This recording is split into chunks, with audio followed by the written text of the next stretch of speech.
Good morning dear students. आज मैं आपको आर्टिकल 17 और फिर आर्टिकल 18 पढ़ाऊँगा।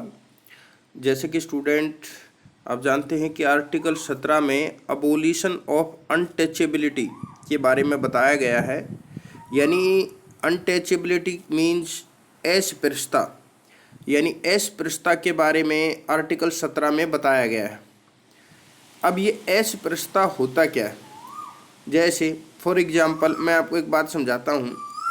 हमने ये देखा होगा कई बार गांव में जाते या शहर में, ज़्यादातर गांव में ज़्यादा देखा जाता है। ये जाति के हिसाब से कुछ लोग कहते हैं कि हम ऊंची जाति के हैं, ये कुछ लोग हैं ये नीची जाति के हैं, निम्न जाति के हैं। और पहले जैसे आपने सुना होगा डॉक्टर भीमराव अंबेडकर के टाइम पर तो खासकर इस टाइप की चीज़ें बहुत ज़्यादा होती थी। कुछ जातियों को निम्न जाति माना जाता था और उनके ऊंची जातियाँ निम्न जातियों के हाथ का पानी भी पीना पसंद नहीं करते थे। अगर किसी नीची जाति के आदमी ने, हालांकि कोई भी जाति नीची नहीं होती, सभी एक समान होते हैं, बट ये ऐसी मान्यता समाज में चलती थी कि कुछ जातियाँ ऊंची हैं, कुछ जातियाँ निम्न हैं। उदाहरण के तौर पे शूद्र जाति का अगर कोई आदमी ब्राह्मण को छू ले तो ब्राह्मण व्यक्ति ये सोचने लगता था कि उसका धर्म खराब हो गया या वो अब अशुद्ध हो गया, तो फिर वो नहाता था, साबुन से हाथ धोता था सिर्फ छूने मात्र से। तो इस प्रकार का जो भेदभाव होता है, ये जो अनटचेबिलिटी, टच आया ना इसमें वर्ड टच, कि आपने उसको टच कर लिया, आपने उसको छू लिया, आप छोटी जाति के थे आपने मुझे क्यों छू लिया, समझिए इस टाइप से जो भेद, ये जरूरी नहीं कि जाति के आधार पर ही हो, धर्म के आधार पर भी हो सकता है। ये कहा जाए कि ये धर्म हमारा धर्म ज़्यादा ऊंचा है, तुम्हारा धर्म निकृष्ट है, घटिया है, और तुम्हारे धर्म के आदमी ने हमें कैसे छुआ या कैसे दिया। तो इस टाइप की चीज़ें क्या होती हैं, ये सभी अस्पृश्यता में आती हैं। तो भाई ये बहुत ही घटिया चीज़ है अस्पृश्यता। हमारे एक पढ़े लिखे समाज में 21वीं सदी में भी आपको भारत में कुछ हिस्सों में अभी भी अस्पृश्यता के उदाहरण आपको मिल जाएंगे।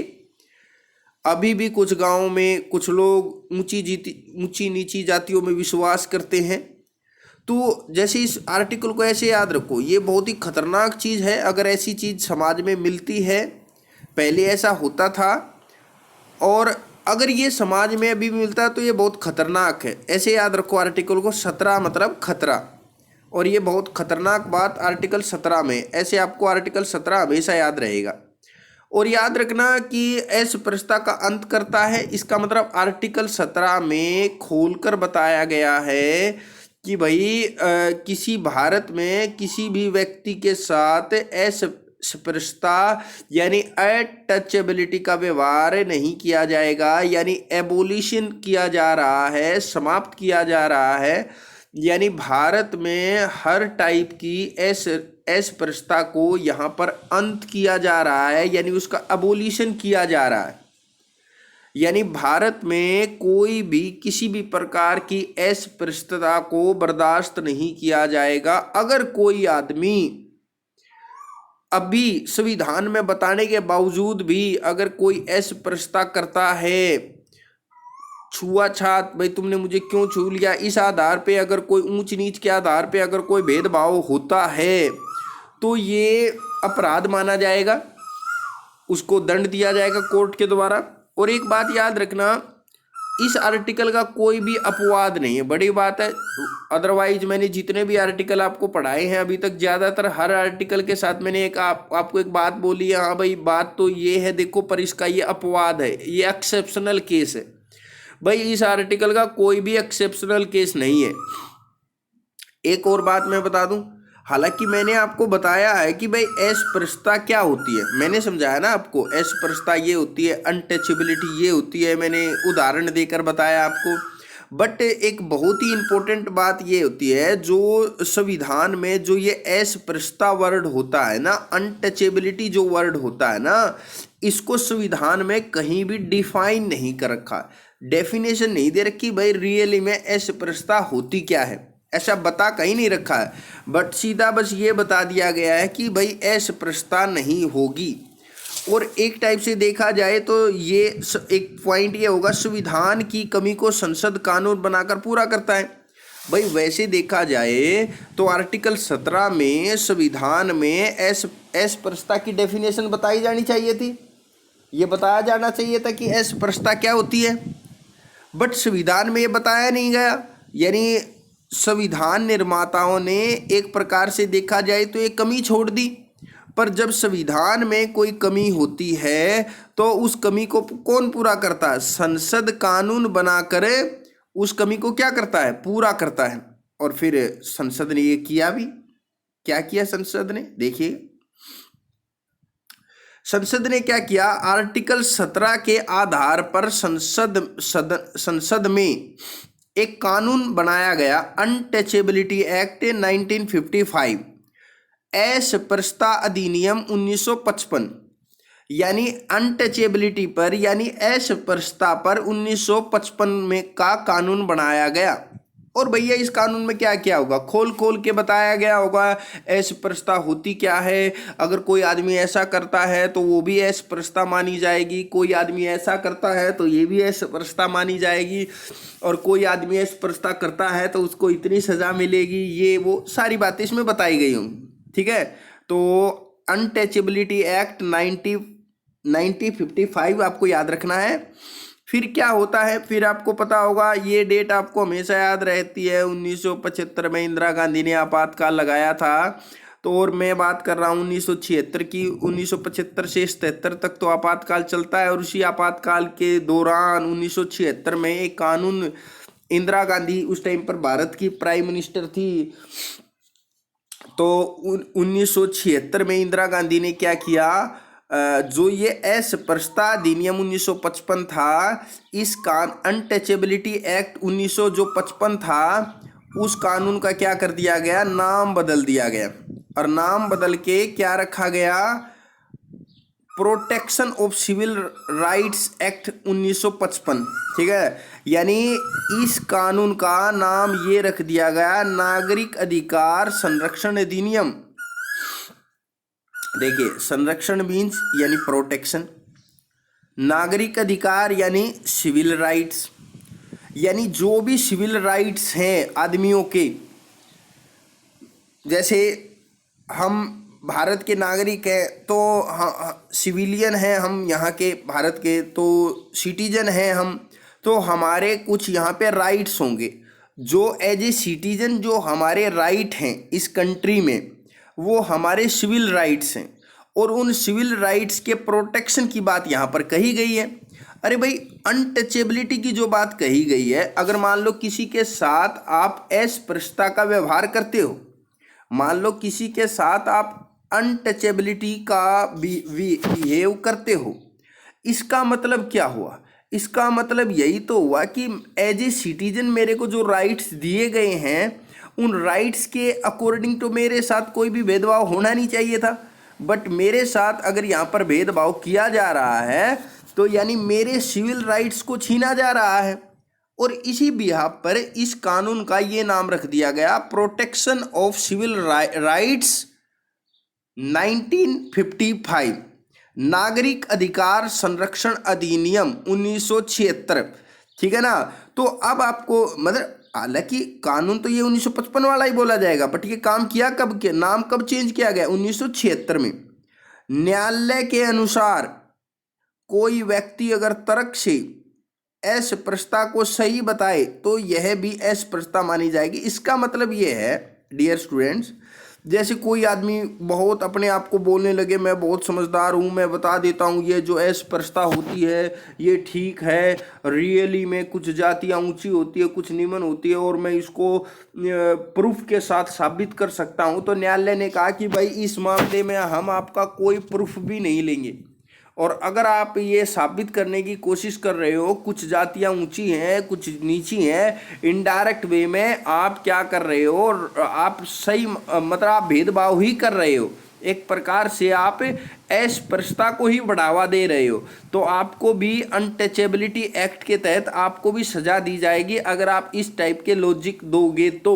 इस टाइप के कोई लॉजिक आपसे हमारा न्यायालय नहीं सुनेगा। तो डियर स्टूडेंट, आर्टिकल 17 को हमने कंप्लीट पढ़ लिया है। कोई डाउट हो तो आप कमेंट करके पूछ भी सकते हैं। तो डियर आगे पढ़ते हैं हम। अब हम पढ़ेंगे आर्टिकल 18 के बारे में। आर्टिकल 18 में क्या बताया गया है, अब हम ये पढ़ेंगे। आर्टिकल 18 उपाधियों का निषेध करता है। निषेध का मतलब मना करता है। इसमें यानी इसका अर्थ ये निकला, जो राज्य है, राज्य का मतलब यहाँ पे राज्य का अर्थ क्या है, यानी देश, ठीक है ना, यानी भारत, यहाँ पर राज्य का अर्थ है यानी भारत, ठीक है ना। राज्य कोई उपाधि नहीं देगा, यानी राज्य ना तो मुझे कोई उपाधि देगा, यानी राज्य यानी भारत सरकार किसी भी व्यक्ति को उपाधि नहीं देगी। क्योंकि उपाधि देने से क्या होता है, जैसे मान लो कि भारत सरकार ने मुझे उपाधि दे दी, ठीक है ना, और मान लो मेरे को राय बहादुर की उपाधि, राजा की उपाधि दे, जैसे राजा राम मोहन राय की तरह मुझे राजा की उपाधि दे दी, ठीक है ना। तो आप बोलेंगे उपाधि देने से क्या होता है? उपाधि देने से ये होता है कि अब मैं अपने नाम के आगे हमेशा अपनी उपाधि लगाऊंगा, या अपने नाम के पीछे, जैसे मैंने अपने नाम के आगे लगा दिया राजा कुलदीप ढुल, राजा कुलदीप ढुल, बार बार मेरे को बोला जा रहा है, सब मेरी उपाधि लगाते हैं आगे राजा कुलदीप ढुल। तो ऐसा होने से क्या होता है, एक प्रकार से इन बातों से क्या होता है, भेदभाव बढ़ता है। भेदभाव बढ़ता है यानी हमारी समानता घट जाती है। और जब देश में सभी व्यक्तियों को समान माना गया है, तो फिर इस प्रकार से उपाधि देने की क्या आवश्यकता है, जिन उपाधियों को देने से क्या हो रहा है, असमानता बढ़ रही है। तो यहाँ पर न्यायालय का कहना ये है, यानी हमारे संविधान में ये कहा गया है कि सरकार यानी राज्य कोई भी उपाधि नहीं देगा, यानी भारत सरकार किसी को भी कोई भी उपाधि नहीं देगा। बट इसका कुछ अपवाद भी है। क्या अपवाद है इसके? जो शैक्षणिक उपाधियाँ होती हैं वो दी जा सकती हैं। अब जैसे किसी को पीएचडी की डिग्री उपाधि दी गई है, जैसे आप कई बार नहीं बोलते जिसने पीएचडी कर ली है वो अपने नाम के आगे डॉक्टर लगाना स्टार्ट कर देता है, डॉक्टर कुलदीप ढूल, डॉक्टर ये वो। तो अब डियर स्टूडेंट, मैं यहाँ पर ये बताना चाह रहा हूँ कि ये साफ बता दिया गया है कि एजुकेशनल उपाधियाँ दी जा सकती है, नो डाउट, और सैनिक उपाधियाँ भी दी जा सकती हैं। कोई सैनिक है, सेना में बहुत अच्छा काम किया, उसने अपने देश के लिए बहुत ज़्यादा मतलब ज़िंदगी कुर्बान कर दी है या बहुत ज़्यादा बड़ा योगदान दिया है, तो उसको जैसे फॉर एग्जांपल परमवीर चक्र दिया जा सकता है, वीर चक्र, इस टाइप से। तो यानी सैनिक उपाधि दी जा सकती है, शैक्षिक उपाधि दी जा सकती है, पर इसके अलावा और कोई भी उपाधि नहीं दी जाएगी। एक और वेरी इंपॉर्टेंट पॉइंट ये है, भारतीय नागरिक विदेशी राज्यों से उपाधि ग्रहण नहीं कर सकते। भारतीय नागरिक विदेशी राज्यों से उपाधि ग्रहण नहीं कर सकते। जैसे एग्जांपल के तौर पे बताता हूँ, जैसे हम सारे भारत के नागरिक हैं, तो मान लो कि इंग्लैंड या अमेरिका कोई भी देश अगर मान लो हमें उपाधि देना चाहता है, मान लो कि अमेरिका ने हमें उपाधि दे दी राय बहादुर की, राय बहादुर कुलदीप ढूल, मैं अगर ऐसे लगाता फिर नहीं भाई, सरकार का कहना ये है मैं भारत का नागरिक हूँ या कोई भी भारत का नागरिक है, उसको दूसरे किसी भी देश से क्या नहीं लेनी चाहिए, उपाधि नहीं लेनी चाहिए। अब आप बोलेंगे क्या शैक्षिक उपाधि ले सकते हैं? हाँ ले सकते हैं ना, कि केवल 2 उपाधियों की छूट है। सैनिक उपाधि ली जा सकती है, शैक्षिक उपाधि भी हासिल की जा सकती है, उसके अलावा और कोई उपाधि किसी दूसरे देश से नहीं ली जा सकती, और इवन छोड़िए अपने देश से भी नहीं ली जा सकती। शैक्षिक उपाधि और सैनिक उपाधि को छोड़कर अन्य कोई उपाधि अपने देश से भी नहीं ली जा सकती। और यहाँ पर तो सिर्फ ये बताया गया है कि विदेशी राज्यों से उपाधि ग्रहण नहीं कर सकते। और एक पॉइंट यहाँ पर ये भी बताया, गैर नागरिक कौन है? जैसे जो आदमी भारत का नहीं है, गैर नागरिक जो भारत में लाभ का पद धारण करता है, जैसे मान लो कि एक ऑस्ट्रेलिया का कोई आदमी है, अगर वो ऑस्ट्रेलिया का आदमी है यानी वो ऑस्ट्रेलिया का सिटीजन है, और ऑस्ट्रेलिया का अगर वो सिटीजन है यानी वो गैर नागरिक है। गैर नागरिक जो भारत में लाभ का पद धारण करता है, मान लो ऑस्ट्रेलिया का कोई सिटीजन है और वो भारत में कोई नौकरी करता है या कोई लाभ का पद उसने हासिल कर रखा है, तो वो क्या कर सकता है यार, वो तो भारत का नागरिक नहीं है ना, तो क्या वो विदेशी राज्य से उपाधि ले सकता है? याद रखना, राष्ट्रपति की पूर्वानुमति से, राष्ट्रपति से परमिशन लेकर वो दूसरे देश से या दूसरे राज्यों से यानी दूसरे राज्यों से वो क्या ले सकता है, उपाधि ले सकता है, पर परमिशन के द्वारा ही परमिशन लेनी पड़ेगी राष्ट्रपति पे। यानी ऑस्ट्रेलिया का कोई सिटीजन भारत में अगर नौकरी करता है और उसको ऑस्ट्रेलिया सरकार ही अगर उसको कोई उपाधि दे रही है तो वो उपाधि ले तो सकता है, पर राष्ट्रपति की पूर्वानुमति से। ठीक है, अरे पूर्वानुमति इसलिए होती है ना, जैसे मान लो कि कोई आदमी है और वो भारत का नहीं है, वो भारत का नागरिक नहीं है और वो भारत में नौकरी करता है और उसको मान लो पाकिस्तान मान लो उसको उपाधि देना चाहे, तो फिर ये भारत को अच्छा नहीं लगेगा, क्योंकि भारत के और पाकिस्तान के रिलेशन अच्छे नहीं हैं। और यहाँ पर एक पॉइंट और बताया गया, भारतीय नागरिक या गैर नागरिक, या तो वो भारत का रहने वाला भारत का सिटीजन हो या भारत का सिटीजन ना भी हो, जो लाभ का पद धारण करता है। मान लो कोई आदमी है, वो भारत का सिटीजन हो या भारत का सिटीजन ना हो, वो भारत में क्या करता है, लाभ का पद धारण करता है, यानी वो नौकरी वगैरह कुछ भी यहाँ पर मान लो करता है, तो विदेशी राज्य से पद लाभ उपहार ले सकता है राष्ट्रपति की पूर्वानुमति से। देखिए इस पॉइंट में और इस पॉइंट में क्या अंतर है। यहाँ पर ऊपर वाले पॉइंट में क्या बताया गया है, गैर नागरिक जो भारत में लाभ का पद धारण करता है, वो भारत में लाभ का पद धारण कर रहा है, इसमें केवल गैर नागरिकों के बारे में बताई गई बात है। यहाँ पर क्या बताया गया है, भारतीय नागरिक या गैर नागरिक जो लाभ का पद धारण करता है विदेशी राज्य से, वो पद भी ले सकता है, लाभ भी ले सकता है, उपहार भी ले सकता है। वो दूसरे देशों तो वो सारी चीजें ले सकता है, बट राष्ट्रपति की परमिशन से ही ले सकता है। ठीक है, अब यहाँ पर नेक्स्ट पॉइंट डियर स्टूडेंट बहुत इंपॉर्टेंट है, वो देखिएगा भाई। भारत में एक भारत का सबसे बड़ा सिविलियन अवार्ड क्या है, एक सबसे बड़ा अवार्ड है भारत रत्न, फिर पद्म विभूषण, पद्म भूषण, पद्म श्री, ये सब अवार्ड दिए जाते हैं जो सेना में नहीं, सेना के अलावा जो देश में कोई अच्छा कार्य करते हैं तो उनको अवार्ड ये दिए जाते हैं। तो ये अवार्ड कब स्टार्ट किए गए थे कांग्रेस के द्वारा, जब पंडित जवाहरलाल नेहरू हमारे प्रधानमंत्री थे उस टाइम पर 1954 में उन्होंने क्या किया, भारत रत्न, पद्म विभूषण, पद्म भूषण, पद्म श्री, इन अवार्डों की स्टार्टिंग कर दी। और ये अवार्ड फिर चलते रहे, 54 में दिए गए, 55 में दिए गए, 56 में दिए गए, ऐसे चलते रहे। बट 1977 में जाकर इन अवार्डों को बंद कर दिया गया। इन अवार्डों को देना बंद कर दिया गया क्योंकि 1977 में जनता पार्टी की सरकार आई थी और मोरारजी देसाई पहले गैर कांग्रेसी प्रधानमंत्री बने थे और उन्होंने 1977 में प्रधानमंत्री बनते ही इन अवार्डों को बंद कर दिया। पर क्या हुआ, ये सरकार लंबी नहीं चल पाई। 1980 में दोबारा से इंदिरा गांधी की सरकार बनती है, यानी दोबारा से कांग्रेस पार्टी की सरकार बनती है और इन अवार्डों को इंदिरा गांधी फिर दोबारा से शुरू कर देती है।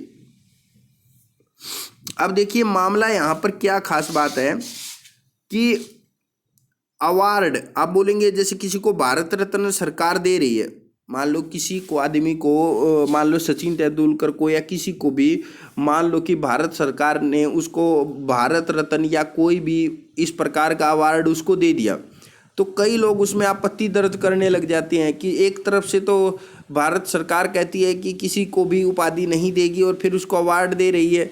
तो फिर ये मुद्दा यहाँ पर विवाद ये बन गया कि उपाधि में और अवार्ड में अंतर क्या होता है।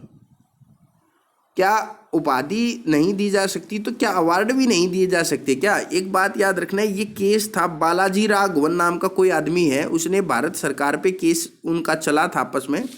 यानी केस किसके बीच में चला, बालाजी राघवन आदमी के बारे बीच में और भारत संघ के बीच में केस चला 1996 में। ठीक है, 1996 में जो ये केस चला है, इस केस में न्यायालय ने खोल कर समझाया कि भाई उपाधि में और अवार्ड में, यानी उपाधि को इंग्लिश में टाइटल बोलते हैं और अवार्ड को हिंदी में सम्मान बोलते हैं, तो उन्होंने कहा इन दोनों चीज़ों में अंतर होता है। उपाधि जो आर्टिकल 18 है उसमें उपाधि लेने से मना किया गया है, अवार्ड लेने से मना नहीं किया गया। ये न्यायालय ने खोलकर बताया, बिल्कुल। कब बताया, इंपॉर्टेंट है, बालाजी राघवन बनाम भारत संघ के केस में 1996 में 1996 में क्या अंतर बताया सुप्रीम कोर्ट ने? सुप्रीम कोर्ट के कहने अनुसार है उपाधि जो नाम के शुरू या अंत में लगाई जाती है, जैसे राजा राम मोहन राय, तो राजा क्या है, नाम के आगे लगाया गया। कई लोग क्या होते हैं अपने नाम के आगे लगा लेते, राय बहादुर, खान बहादुर, इस प्रकार की उपाधियां अंग्रेज दे देते थे निहित स्वार्थों के लिए। उपाधि क्यों दी जाती हैं? निहित स्वार्थों के लिए, जो नाम के शुरू में या नाम के अंत में लगाई जाती है। तो एक पॉइंट याद रखना है, जैसे राजा राम मोहन राय को अंग्रेजों ने किसकी उपाधि दी? राजा की उपाधि। और अवार्ड क्या होता है? अवार्ड क्या होता है? समाज में दिए गए योगदान के लिए अवार्ड दिया जाता है। जैसे तेंदुलकर को ऑस्ट्रेलिया से क्या मिला है? Order of Australia. यह ऑस्ट्रेलिया का सबसे बड़ा अवार्ड है, यानी ऑस्ट्रेलिया ने सचिन तेंदुलकर को क्या दिया है? अवार्ड दिया है। अवार्ड यानी सम्मान दिया है, कोई टाइटल नहीं दिया। तो इसका मतलब क्या है? आर्टिकल 18 के अनुसार किसी भी व्यक्ति को अवार्ड तो दिए जा सकते हैं पर टाइटल नहीं दिए जा सकते। और टाइटल अगर दिए भी जाएंगे तो केवल कौन से दिए जाएंगे? एजुकेशनल टाइटल दिए जा सकते हैं, और आर्मी से रिलेटेड, अगर आपको आर्मी में अच्छा काम किया तो भी आपको आर्मी से रिलेटेड टाइटल भी दिए जा सकते हैं। तो डियर स्टूडेंट, यहाँ तक आपको अच्छे से समझ में आ गया होगा। हमने पूरे जितने भी समानता को लेकर जितने भी आर्टिकल थे वो हमने कंप्लीट कर लिए हैं। और इसके बाद, इस वीडियो के बाद, हम स्वतंत्रता को लेकर मौलिक अधिकारों में जितने भी आर्टिकल हैं वो सब आपको पढ़ाए जाएंगे। तो डियर स्टूडेंट्स, आज के लिए इतना ही, बाकी पढ़ेंगे हम नेक्स्ट क्लास में।